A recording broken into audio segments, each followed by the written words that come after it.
하시는 말씀은 우리 요한복음 16장 16절에서 24절까지 말씀입니다.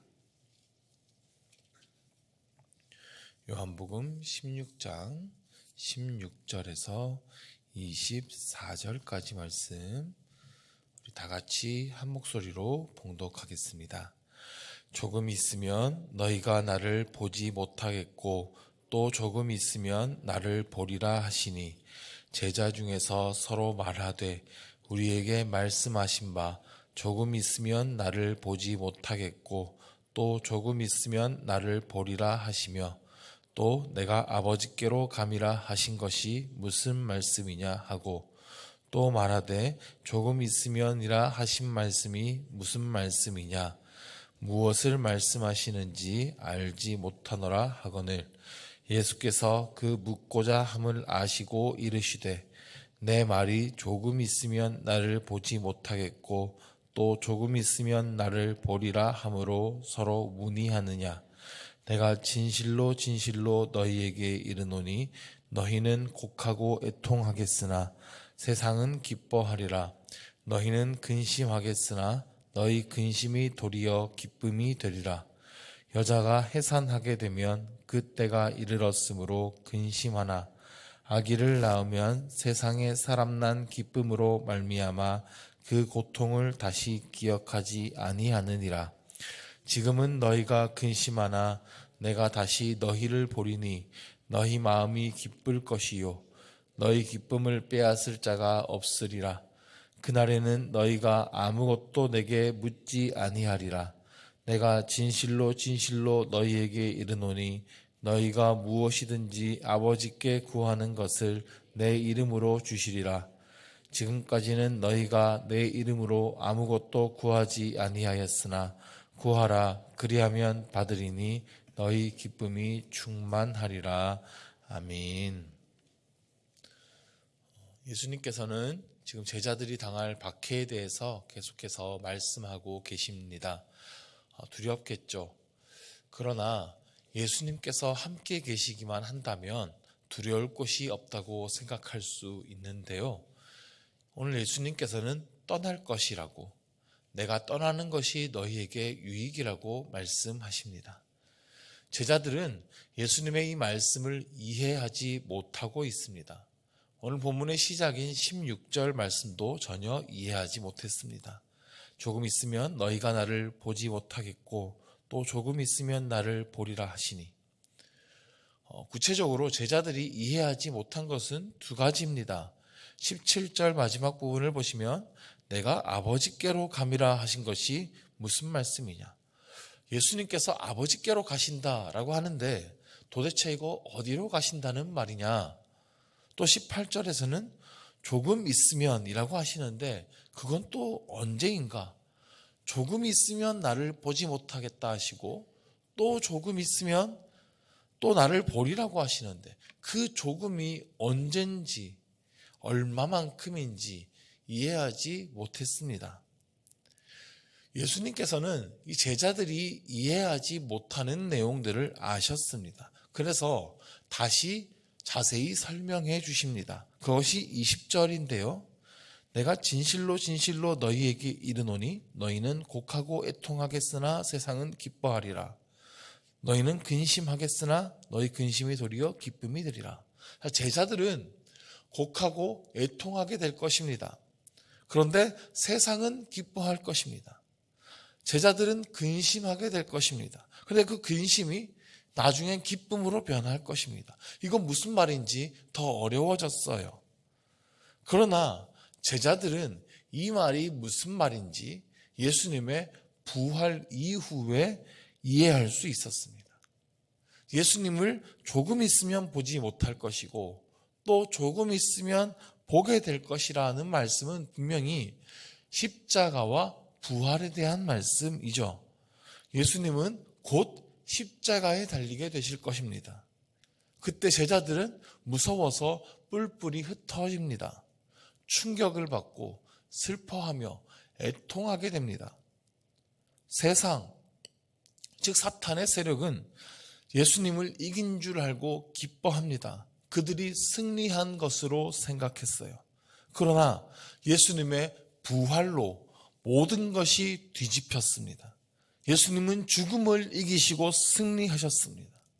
제자들은 이 예수님의 부활을 듣고 보고 크게 기뻐합니다. 21절에선 이 기쁨이 어떤 기쁨인지를 설명합니다. 여인이 해산할 때는 근심에 잠겨요. 아이를 낳을 때의 그 진통 때문이죠. 극심한 고통을 견뎌내면서 아이를 낳습니다. 그런데 아이를 낳고 나면 어떻죠? 그 아이가 살짝 웃어주기만 해도 그 모든 고통이 날아가잖아요. 21절에서는 그 고통을 다시 기억하지 아니하느니라 했습니다. 그 출산의 고통이요, 정말 잊혀지지는 않을 수 있죠. 물론 나는 힘 한번 뚝 주니까 그냥 나오던데 이런 분이 계실지는 모르겠지만, 이 말씀은 정말 물리적으로 그 고통이 기억나지 않는다라는 뜻이 아니라, 정말 출산할 때는 남편의 머리털을 다 뜯을 만큼 고통스러웠을지라도요, 그 아이를 낳고 나면 그 고통을 상쇄하고도 남는 그 기쁨이 찾아온다라는 뜻입니다.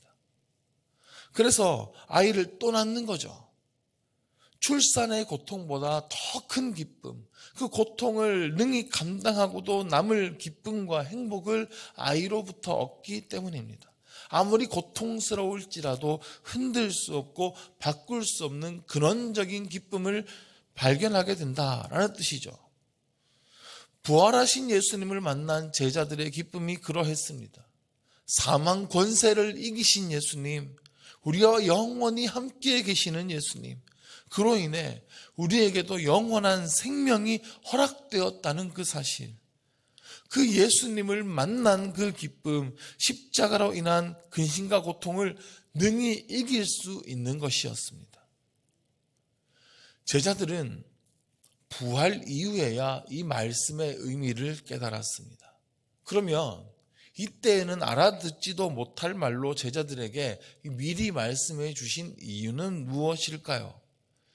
예수님의 부활이 우연히 벌어진 일이 아니고 하나님의 계획 속에 있었던 일이다. 예수님도 알고 계셨던 일임을 분명히 깨닫게 하기 위해서겠죠. 또 한 가지 이유가 있어요. 이것이 우리에게도, 지금을 살아가는 우리에게도 의미가 있기 때문입니다.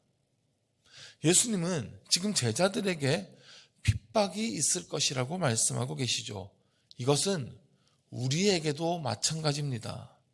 예수님을 믿는 우리도 여러 가지 온갖 종류의 어려움을 겪게 될 수 있습니다. 세상은 예수님을 싫어하기 때문에 예수님을 믿는 우리도 싫어합니다. 우리가 신앙을 타협하지 않고 세상에서 살아가면 여러 가지 고난을 겪게 될 수 있습니다.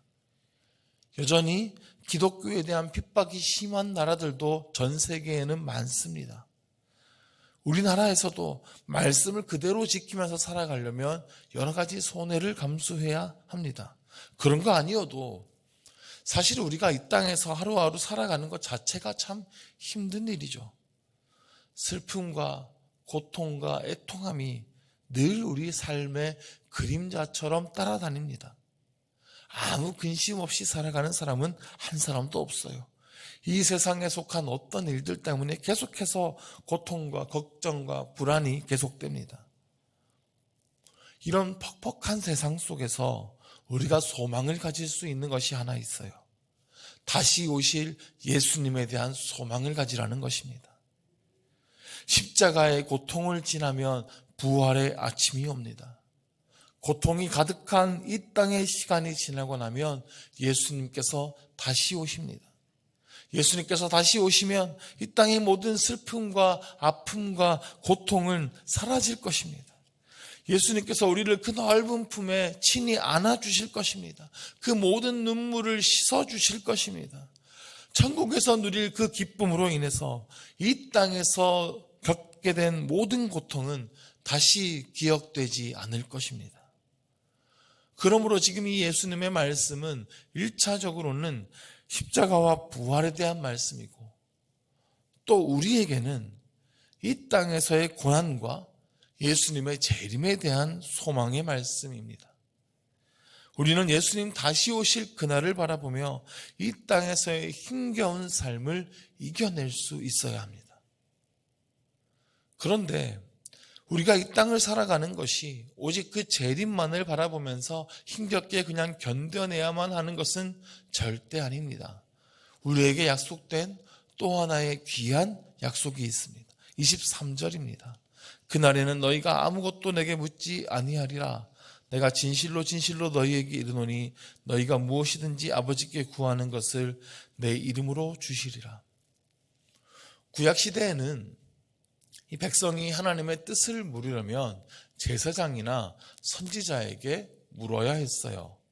제사장이나 선지자는 백성을 위해서 하나님의 뜻을 물어서 듣고 가르쳐 주었습니다. 그러나 이제는 우리가 직접 하나님께 구할 수 있습니다. 24절입니다. 지금까지는 너희가 내 이름으로 아무것도 구하지 아니하였으나 구하라. 그리하면 받으리니 너희 기쁨이 충만하리라. 우리가 예수님의 이름으로 무엇이든지 구할 수 있습니다. 이것은요, 엄청난 특권입니다. 살아계신 하나님, 천지를 창조하신 하나님께 우리가 무엇이든 직접 구할 수 있다는 거 엄청난 특권입니다. 우리의 기도는요, 종이 왕에게 구하는 기도가 아닙니다. 자녀가 아버지께 구하는 기도입니다. 종은요, 왕에게 함부로 자신이 원하는 거 구할 수 없습니다. 그런데 자녀는 다르죠. 무엇이든지 아버지께 구할 수 있습니다. 아버지는 그 자녀를 마땅히 가장 좋은 곳으로 돌보아 주십니다. 이것이 자녀된 권세입니다. 무엇이든지 아버지께 구하는 것을 예수님의 이름으로 주신다고 하셨어요. 그러므로 우리가 예수님의 이름으로 기도합니다. 예수님의 이름으로 기도한다는 것은 예수님의 뜻 안에서 기도한다는 뜻입니다. 그러면 하나님께서는 예수님을 통하여 우리에게 주실 것입니다. 우리가 어떻게 예수님의 뜻을 알 수 있죠? 오늘 우리가 읽은 본문의 바로 앞단락에서 예수님은 우리에게 진리의 성령님을 보내주신다고 약속하셨습니다. 13절에서 진리의 성령이 오시면 그가 너희를 모든 진리 가운데로 인도하시리니, 성령께서 우리에게 진리를 가르쳐 주십니다. 제자들은 지금 예수님의 말씀을 이해하지 못했습니다. 오늘 본문뿐만 아니라 전체적으로 예수님의 말씀을 이해하지 못했어요. 그러나 오순절 성령께서 임하셨을 때 제자들은 예수님의 말씀을 비로소 이해하게 되었어요. 그리고 그 말씀을 담대히 선포하고 가르칠 수 있었습니다. 제자들은 예수님의 부활, 십자가와 부활을 이해하지 못했어요. 믿지 못했기 때문입니다. 그러나 진리의 성령님이 그들에게 임하였을 때 완벽하게 이해했고 믿었고 증거했습니다. 누구든지 성령으로 아니하고는 예수를 주시라 할 수 없다라고 말씀하셨습니다. 믿음은 성령님이 주시는 선물입니다. 성령님은 우리가 믿음으로 살아갈 수 있도록 도우시고 인도하시는 분이십니다. 우리는요, 절대로 혼자 살아가는 것이 아닙니다. 보혜사 성령님께서 우리와 함께 하시며 가르치시고 인도하시고 지켜주시고 우리에게 믿음을 더하여 주십니다. 이것이 우리에게 주어진 가장 큰 축복입니다. 그러므로 우리는 이것을 구해야 하는 것입니다. 우리는 언제든 하나님께 기도할 수 있습니다. 예수님의 이름으로 필요한 것을 구할 수 있습니다. 세상에서 당하는 아픔과 고민을 주님께 털어놓을 수도 있습니다. 그러면 주님은 응답하십니다. 위로하십니다. 주님과 그렇게 친밀한 교제를 하면서 살아가는 것이 우리의 성도의 삶인 것입니다. 우리는 주님 다시 오실 날까지 혼자 그 고통을 감수하며 살아가야 하는 것이 아닙니다. 주님과 함께 걸어가는 기쁨을 누립니다. 성령 안에서 주님과 교제하는 기쁨을 누립니다. 주님께 기도하고 응답받는 기쁨을 누립니다. 세상의 즐거움이 아니라 주님과의 진정한 기쁨을 누리며 살아가는 것이 성도의 삶인 것입니다. 우리 안에 그 기쁨이 충만하다면 세상에서 당하는 고통 정도는 능히 감당할 수 있습니다. 아무것도 아닌 것으로 여길 수 있어요. 세상의 근심과 걱정이 우리를 억누르지 못합니다. 우리 안에는 주님이 주신 충만한 기쁨이 있기 때문입니다. 그 기쁨은 무엇도 빼앗을 수 없는 것입니다. 이 기쁨을 구하시기를 바랍니다. 세상이 줄 수 없는 기쁨, 주님이 주시는 이 기쁨을 누리시기를 바랍니다. 성령님을 구하십시오. 이 믿음을 구하십시오. 주님께서 나를 구원하셨고 나를 살리셨고 나와 함께 하시고 나의 기도를 들어주시고 다시 오셔서 천국으로 인도하실 것이라는 굳세 믿음을 달라고 기도하시기를 바랍니다. 우리에게 이 믿음이 주어진다면 광야 같은 이 세상도 천국으로 변할 것을 믿습니다. 기도하겠습니다. 하나님 아버지, 비록 우리가 살아가는 이 세상은 어렵고 힘들지만 우리에겐 주님이 계십니다. 제자들은 예수님의 말씀을 이해하지 못했지만 성령께서 오셨을 때에 그들은 제자들의 말씀을 이해했고 믿었고 증거할 수 있었습니다. 우리에게도 이 성령님을 충만하게 보내주옵소서. 다시 충만하게 채워 주옵소서. 주님 주시는 기쁨으로 가득하게 하여 주옵소서. 아버지 되신 주님께 직접 구하며 예수의 이름으로 응답받는 기쁨을 누리게 하여 주옵소서. 주님과 교제하는 충만한 기쁨을 누리게 하여 주옵소서. 주님과 한 걸음 한 걸음 동행함으로 이 힘들고 어려운 세상일지라도 천국을 누리며 살아가게 하여 주시옵소서. 예수 그리스도의 이름으로 기도드립니다. 아멘. 다 같이 통성으로 기도하실 때에 말씀을 기억하시면서 나에게 이 기쁨을 허락하여 주옵소서. 성령으로 충만하게 하여 주옵소서. 믿음을 더하여 주시옵소서. 기도하시고요. 지금 우리 교회 자체 부흥회가 내일까지 이어집니다. 오늘과 내일 이어질 이 자체 부흥회 가운데도 충만한 은혜를 더하여 주시고 우리 주님 주시는 비전 안에 함께 한마음 되어 달려가게 하여 주옵소서. 중보하시고 또한 우리 가지고 나온 기도 제목들을 가지고 우리 주여 한번 부르시고 통성으로 기도하겠습니다. 주여, 하나님 아버지 감사합니다. 우리에게 믿음을 주시고 성령을 부어주시어서 주의 말씀을 깨달아 알게 하여 주시고 하나님 주님의 뜻을 알고 주와 함께 살아가게 하여 주신 주님 감사드립니다. 하나님 우리에게 이 믿음을 더하여 주시옵소서. 하나님 우리 충만한 믿음을 더하여 주옵소서. 주님과 함께 오늘 가는 삶을 살아갈 수 있도록 하나님 축복하여 주옵소서. 우리 삶의